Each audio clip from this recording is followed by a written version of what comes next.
Olá, tudo bem? Continuando nossa série de estudos sobre o Livro dos Espíritos, a gente vai falar hoje sobre a progressão dos espíritos. Nos últimos vídeos a gente falou sobre as ordens de espíritos, que eram os espíritos imperfeitos, os bons espíritos e os espíritos puros, segundo a classificação que o Kardec fez.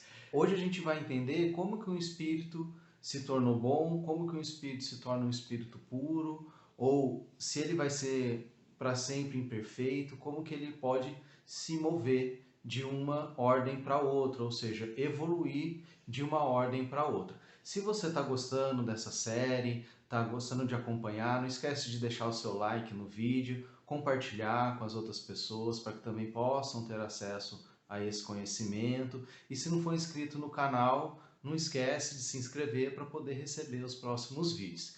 Então, vamos lá falar sobre a progressão dos espíritos.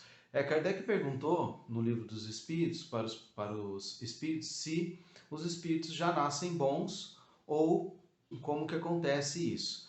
E os espíritos responderam para o Kardec que eles não são bons por natureza, né? Os espíritos que já são bons não são bons por natureza. Eles se melhoraram, ou seja, progrediram, evoluíram.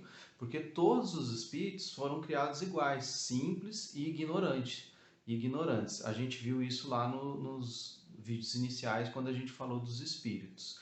Então todos foram criados da mesma forma, até porque senão não haveria justiça de Deus, né? Deus não seria justo, não seria soberanamente bom se ele tivesse criado espíritos diferentes uns dos outros. Uns espíritos bons, outros espíritos imperfeitos, outros espíritos puros. Aí não haveria justiça. Então Deus criou todos os espíritos da mesma forma, simples e ignorantes. E cabe aos espíritos esse progresso, essa melhoria. Cada espírito vai caminhando na sua jornada, na sua velocidade e progredindo.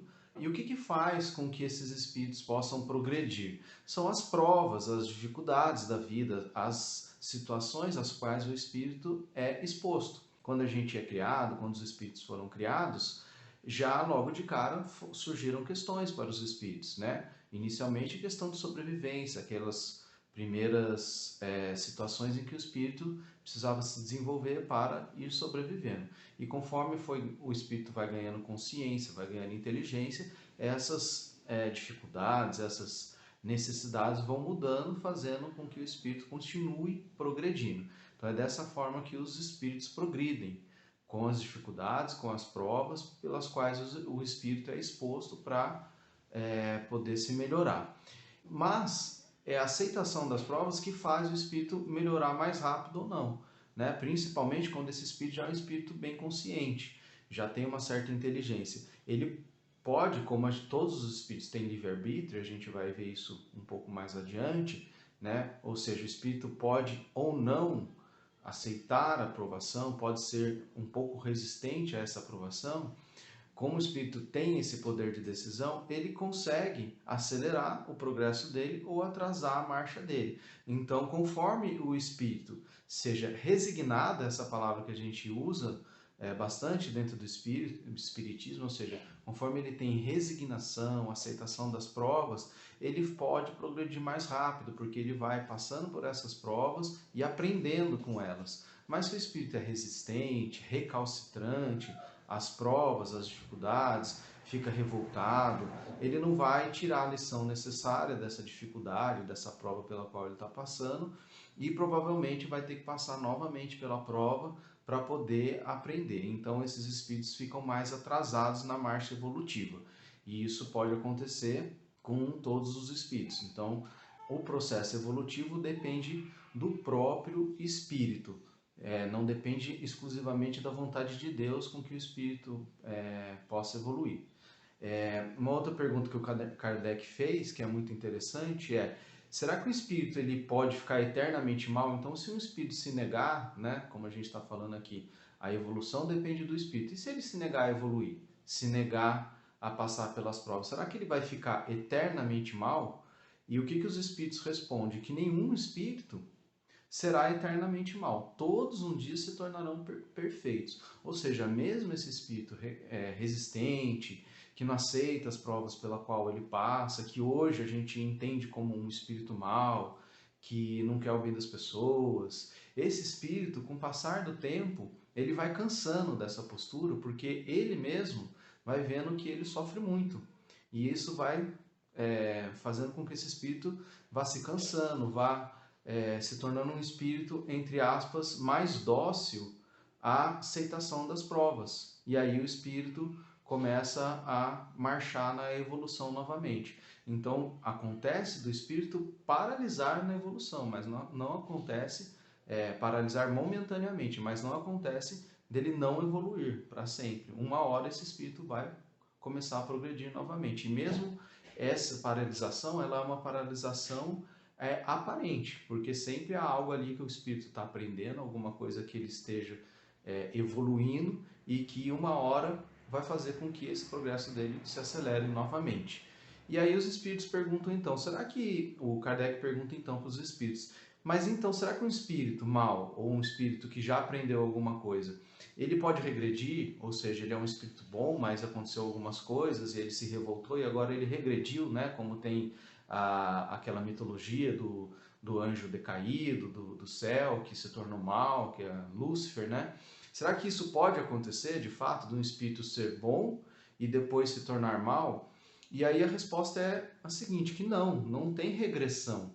Aquilo que é adquirido, aquilo que é aprendizado, ele é para sempre, fica marcado dentro do espírito e não há regressão. Então, às vezes, há uma impressão de que houve uma regressão, que o espírito era bom e se tornou mal, mas na verdade esse espírito ainda não tinha de fato aprendido aquela lição. Ele só aparentava ser bom, aparentava estar no caminho do bem, mas internamente ele ainda não tinha fixado essa lição.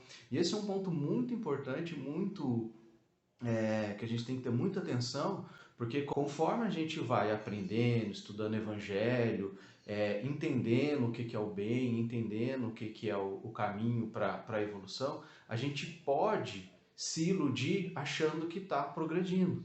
Mas ter o conhecimento do Evangelho, por exemplo, ou qualquer outro conhecimento que leve a gente a ser uma pessoa melhor, não significa que de fato a gente é uma pessoa melhor. Então, se eu li o Evangelho inteiro, li o Livro dos Espíritos, li o Livro dos Médiuns, li a Bíblia, estudei tudo sobre Jesus, não necessariamente eu vou ser uma pessoa melhor. Se eu não colocar isso em prática, né, se eu não provar que agora eu conheço, tenho esse conhecimento e assimilei esse conhecimento e isso faz parte de mim, eu não vou estar progredindo. Então, muitas vezes a gente pode se iludir achando que está progredindo, mas de fato não está. Então, é a prática do bem, é a prática desses ensinamentos, desses conhecimentos, que de fato faz com que a gente progrida. Porque a gente coloca a prova, né? A gente falou de provas, a gente coloca à prova o que a gente aprendeu e verifica se de fato aprendeu. E muitas vezes a gente vai verificar que ainda não aprendeu, que precisa praticar mais.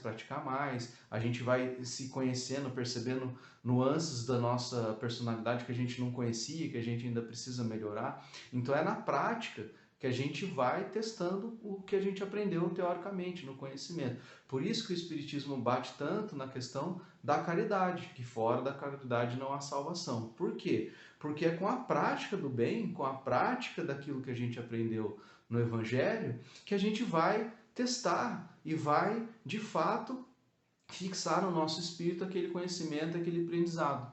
E aí sim a gente vai estar progredindo, evoluindo como espíritos. Então a teoria ela é importante, mas a prática é muito importante, talvez até mais importante do que a teoria, porque é ali que a gente de fato aprende e evolui e fixa no nosso espírito esse aprendizado. E aí sim a gente vai estar mudando de uma ordem para outra, ou seja, de um espírito imperfeito para um bom espírito e depois para espírito puro. E outro ponto importante é que a felicidade plena, ela chega quando a gente se torna um espírito puro. Então toda essa jornada é com essa busca, com esse objetivo, que a partir daquele momento que a gente não tem mais vícios morais, defeitos morais, é que a gente realmente se torna feliz. Porque aí a gente consegue viver de consciência tranquila, viver em paz e praticando o amor. E a gente já falou em outros vídeos, é nesse momento que a gente está integrado a Deus, porque a gente está praticando o amor e sentindo aquele amor de Deus. Então, é aquela frase que eu já citei nos vídeos anteriores: eu e o Pai somos um, que Jesus falou. Então, por que Jesus falou isso? Porque ele já está imerso nesse amor de Deus. Ele já se tornou um espírito puro. E essa é a nossa marcha, a nossa meta, se tornar um espírito puro, um espírito perfeito, uma perfeição relativa, mas uma perfeição de que não tem mais vícios morais, não tem mais questões a resolver, e simplesmente emana o amor. Espero ver todos lá um dia, vamos chegar lá, como a gente disse aqui, todos estão em progresso, em evolução. E se você gostou desse vídeo, deixe seu like, compartilhe e se inscreva no canal. Muito obrigado, até o próximo vídeo.